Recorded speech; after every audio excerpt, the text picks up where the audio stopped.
শেখ হাসিনা যখন ক্ষমতায় আসার আগে বলছে 10 টাকা কেজি চাউল খাওয়াবে, তা আসলে এরকম সবাই বলে।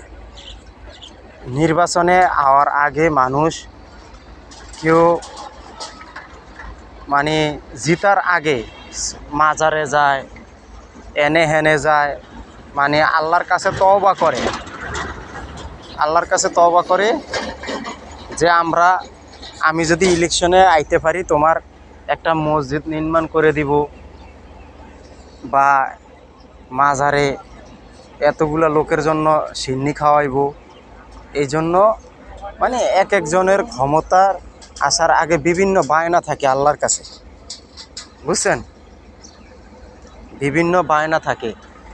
তো এই যে আমাদের দেশের সরকার, এখন আবার বিএনপি সরকার আইতে আছে, উনি আবার একটা স্ট্যাটাস দিছে যে জনগণের লেগে একটা কিছু করবে। এই জন্য আসলে নির্বাচনে আওয়ার আগে বা নির্বাচন জিতার আগে আমাদের তারেক রহমান সিলেট মাজারে শপথ করে আইছে, মনে হয় যে আমি যদি নির্বাচনে হইতে পারি তাইলে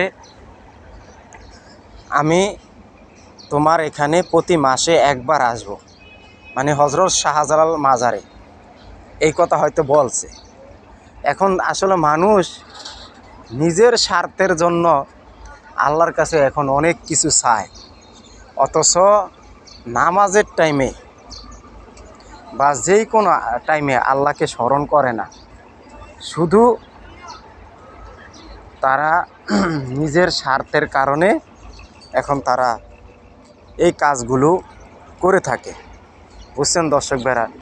যেমন এই যে একটা জাহাজ বালু বোঝাই করে নিয়ে যাচ্ছে, এখন ড্রাইভারে এবং হেল্পাররা বা ইঞ্জিনের লোকেরা আল্লাহ আল্লাহ করে, আল্লাহ আমি যদি জায়গা মতন পৌঁছাইতে পারি তাহলে তোমার হুকুম আদায় করবে। এরকম অনেক লোক আছে আল্লাহর দোহাই দিয়ে হুকুম মানে জায়গা মতন পৌঁছাইতে চায়, আল্লাহর দোহাই দিয়ে জায়গা মতন পৌঁছাইতে চায়। তো এরকম কিছু কিছু লোক ভাই, আল্লাহ পাক দেখবেন এরকম লোকেরই আল্লাহ পাক বেশিরভাগ বিপদে ফালায়।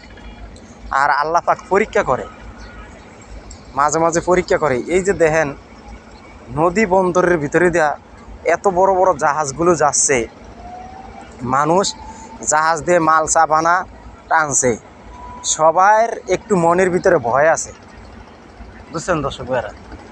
তা আসলে এই দুনিয়াতে সবারই একটু ভয় আছে। ভয় না থাকলে মানুষ আল্লাহকে স্মরণ করবে না, বুঝছেন দর্শক ভাইরা?